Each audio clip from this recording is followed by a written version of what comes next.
প্রিয় বন্ধুরা, আসসালামু আলাইকুম। এই ভিডিওতে আমি পঞ্চম শ্রেণীর গণিত বইয়ের অনুশীলনী 3-এর সমাধান দেব এবং এটা হচ্ছে পর্ব 4।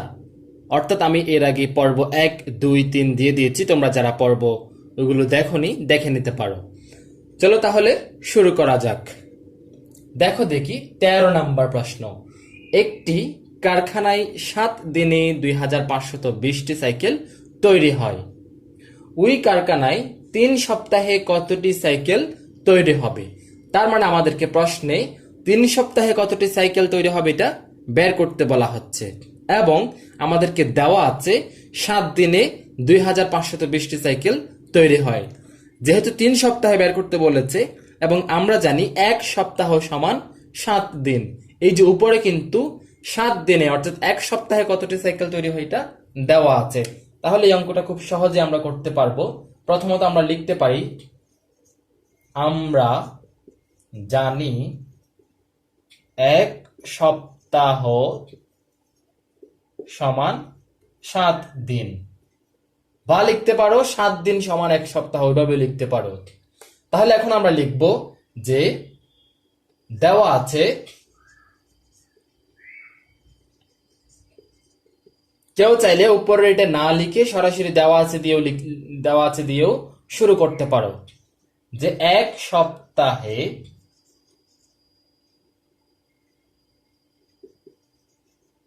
সাইকেল তৈরি হয় সমান 2520টি। এবার দেখো দেখি 3 সপ্তাহে সাইকেল তৈরি হয় সমান কি দিব আমরা, এই যে 2520 গুণ 3, এদিকে হবে যে গুণ 3।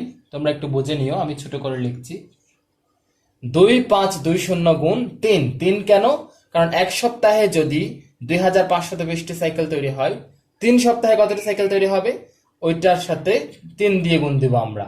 এবার আমরা গুণটা করব। গুণটা চাইলে আমরা এখানে পাশাপাশি করে নিতে পারি। 3 এর 0 0, 3 দিয়ে গুণে 6, 3 5 15 এর 5, তারপরে 3 5 15 এর 5 হাতে আছে 1, 3 দিয়ে গুণে 6, 6 1 7, এই যে 7560, এটাই হচ্ছে আমাদের উত্তর। তাহলে উত্তর হবে যে কত, 7560টি সাইকেল তৈরি হয়, মানে 3 সপ্তাহে আর কি। উত্তর তোমরা এত বড় না লিখে শুধু এই যে 7560টি এটুক পর্যন্ত লিখলেও হবে। এবার আমি পরবর্তী অঙ্কে যাব, 14 নম্বরে। তোমরা যদি কোনো কিছু না বুঝে থাকো তাহলে আমাকে কমেন্ট করে জানাতে পারো, নিচে কমেন্ট করে জানাতে পারো। তাহলে দেখো দেখি আবার 14 নম্বর প্রশ্নটা দেখো। আয়েশা 72 টাকা দিয়ে 3টি খাতা কিনলো। 12টি খাতা কিনতে তার কত টাকা লাগবে? তাহলে দেখো দেখি আমাদের প্রশ্নে চাওয়া হয়েছে 12টি খাতা কিনতে তার কত টাকা লাগবে। তাহলে দেখো দেখি খুবই সহজ একটা অঙ্ক, একটু ঘুরিয়ে বলা হয়েছে আর কি। আমাদের প্রশ্নে দেওয়া আছে যে 72 টাকা দিয়ে 3টি খাতা কিনলো, অর্থাৎ 3টি খাতার মূল্য 72 টাকা। তাহলে আমরা প্রথমত একটি খাতার মূল্য বের করব। একটি খাতার মূল্য বের করার পর আমরা তারপর 12টি খাতা কিনতে কত টাকা লাগবে সেটা বের করতে পারবো। তাহলে দেখো দেখি দেওয়া আছে, এটা হচ্ছে 14 নাম্বার, দেওয়া আছে 3টি খাতার মূল্য সমান 72 টাকা। তাহলে একটি খাতার মূল্য কত হবে, যে 72 ভাগ 3। তাহলে আমরা ভাগটা করব, এখানে করতে পারি।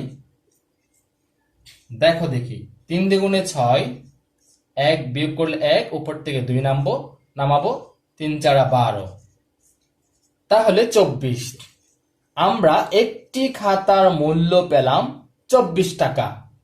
তাহলে আবার সুতরাং দিয়ে আমরা লিখতে পারি 12টি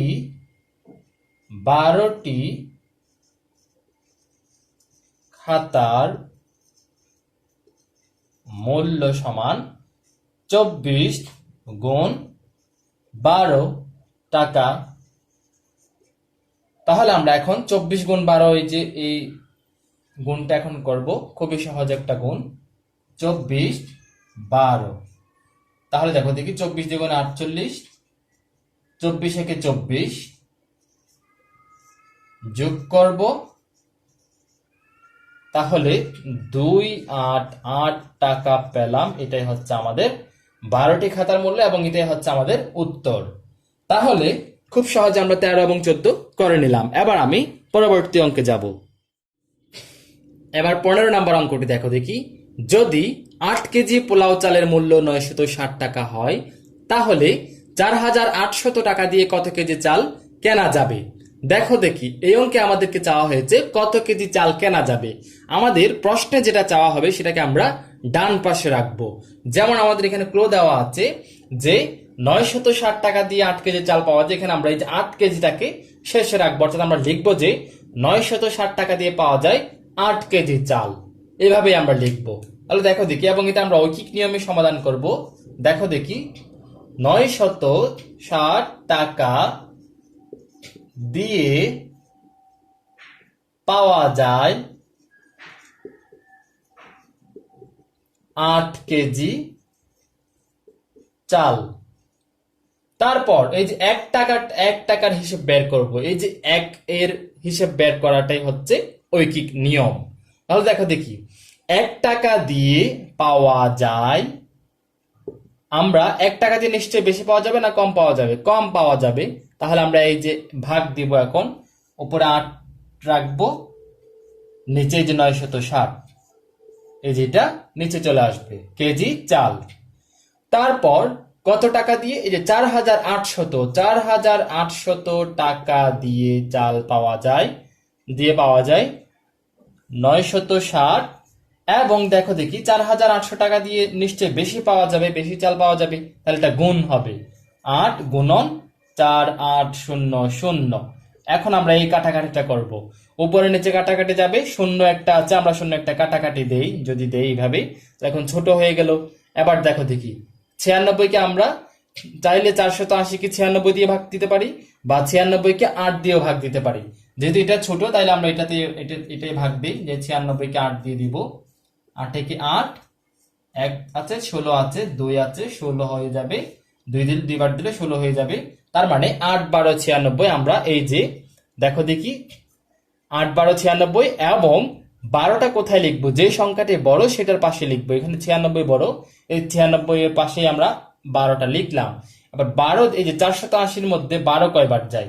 আমরা জানি 12 দিয়ে যদি আমরা গুণ করি, 12 এর নামটা যদি আমরা গুনি, 12 একে 12, 12 দিয়ে গুণে 24, 3 12 36, 4 12 48। তার মানে 4 দিয়ে গুণ দিলে 4 12 48।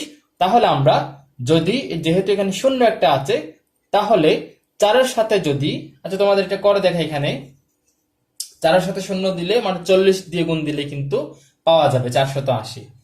দেখো দেখি, 3 12 36, 4 12 48, এই যে 48, শূন্য নামবে, এই যে 12 এর শূন্য, 12 এর শূন্য 0, নিচে দেখা যাচ্ছে না অবশ্যই, নিচে শূন্য আর কি।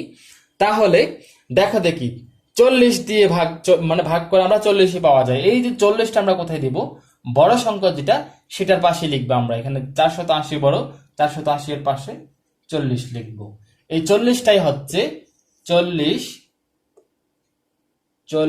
কেজি চাল। এই যে 40 কেজি চাল পাওয়া যাবে। এটাই হচ্ছে 15 নম্বর প্রশ্নের উত্তর। আশা করি তোমরা বুঝতে পেরেছো। অর্থাৎ ঐকিক নিয়ম হচ্ছে তোমাদের এই যে প্রথমত আমরা একক হিসাব বের করব। অর্থাৎ এই যে 960 টাকা দিয়ে পাওয়া যায় 8 কেজি চাল, প্রথম 1 টাকা দিয়ে পাওয়া যায় কত কেজি বের করলাম, তারপর আমরা 4800 যে প্রশ্নে যেটা চাওয়া হয়েছে একদম ফাইনাল, ওইটাই আমরা করলাম। এবার আমরা 16 নাম্বারটা করব। 16 নাম্বারটা তোমরা প্রশ্ন পড়ে দেখো দেখি। 16 নাম্বারে বলা আছে, দেখো দেখি 16 নাম্বারে আছে, একটি মোটর সাইকেল 12 লিটার পেট্রোল দিয়ে 300 কিলোমিটার পথ যেতে পারে। 100 কিলোমিটার যাওয়ার জন্য কত লিটার পেট্রোল লাগবে? এটাও কিন্তু ঠিক 15 নাম্বারের মতোই, যে 12 লিটার পেট্রোল দিয়ে 300 কিলোমিটার যেতে পারে, 100 কিলোমিটারে কত 100 কিলোমিটার যেতে কত লিটার পেট্রোল লাগবে। দেখো দেখি, প্রথমত আমরা প্রশ্নে কি চাওয়া হয়েছে, কত লিটার পেট্রোল লাগবে, তাহলে কত লিটারকে আমরা ডান পাশে রাখবো। তাহলে আমরা ক্লু যেটা দেওয়া আছে সেটা দিয়ে লিখবো, আমরা যেহেতু লিটারটাকে ডান পাশে রাখতে হবে, আমরা লিখবো যে 300 কিলোমিটার পথ যেতে পারে বা যায় 12 লিটার পেট্রোলে। আমরা 16 নম্বরটা করছি, লিখবো যে 300 কিলোমিটার কিমি পথ, আচ্ছা এটা হচ্ছে পথ যেতে পারে বা অতিক্রম করে, পথ আমরা সরাসরি যাই লিখি, 12 লিটার পেট্রোলে। তোমরা একটু সুন্দর করে লিখিও। তারপর এই যে একের হিসাব বের করো আমরা, অর্থাৎ এই যে 1 কিলোমিটার পথ যায়, এটাই হচ্ছে ঐকিক নিয়ম। 1 কিলোমিটার পথ যায়, যে দেখো দেখি 300 কিলোমিটার পথ যদি 12 লিটার পেট্রোলে যায়, 1 লিটার যেতে নিশ্চয়ই কম পেট্রোল লাগবে। তাহলে আমরা এই যে এটা কি হবে, ভাগ হবে। তাহলে আমরা 12কে উপরে রাখবো, নিচে 300 লিখবো পেট্রোল দিয়ে। এবার দেখো দেখি ফাইনাল যেটা প্রশ্ন চাওয়া হয়েছে, 100 কিলোমিটার যাওয়ার জন্য কত লিটার পেট্রোল লাগবে। তাহলে এবার লিখবো আমরা, সুতরাং 100 কিলোমিটার পথ যায় বা পথ যেতে পেট্রোল লাগবে কত, এই যে এটা অবশ্যই যে 100 কিলোমিটার যেতে অবশ্যই বেশি পেট্রোল লাগবে, তাহলে 100টা গুণ হবে, গুণ হওয়া মানে এই যে উপরে লিখবো আমরা, নিচে 300 থাকলো লিটার পেট্রোল দিয়ে। তোমরা চাইলে এখানে 0 0 0 0 কাট এইভাবে করতে পারো, বা যদি আমরা সরাসরি করি তাহলে দেখো দেখি 3 100 এ 300 এবং 3টা বড় সংখ্যা যেটা সেটার পাশেই বসবে। এবার আমরা 12 আছে, 3 দিয়ে যদি 12কে কাটাকাটি দেই, 3 4 12, তাহলে আমরা পেলাম কত, 4 লিটার পেট্রোল। 4 লিটার পেট্রোল, অর্থাৎ আমাদের যে 100 কিলোমিটার যাওয়ার জন্য 4 লিটার পেট্রোল লাগবে। এটাই হচ্ছে উত্তর। আশা করি তোমরা খুব সহজেই বুঝেছো। যদি কারো কোনো কনফিউশন থাকে তোমরা আমাকে কমেন্ট বক্সে জানাতে পারো। এই হলো অনুশীলনী 3-এর 4 নম্বর পর্বের সমাধান, এবং এই যেটার মাধ্যমেই অনুশীলনী 3 শেষ হলো। তোমরা বেশি বেশি প্র্যাকটিস করো অনুশীলনীর অঙ্কগুলো, প্র্যাকটিস করলে তোমাদের সব অঙ্ক আয়ত্তে চলে আসবে। ভালো থেকো, সুস্থ থেকো, দেখা হবে পরের ভিডিওতে। আল্লাহ হাফেজ।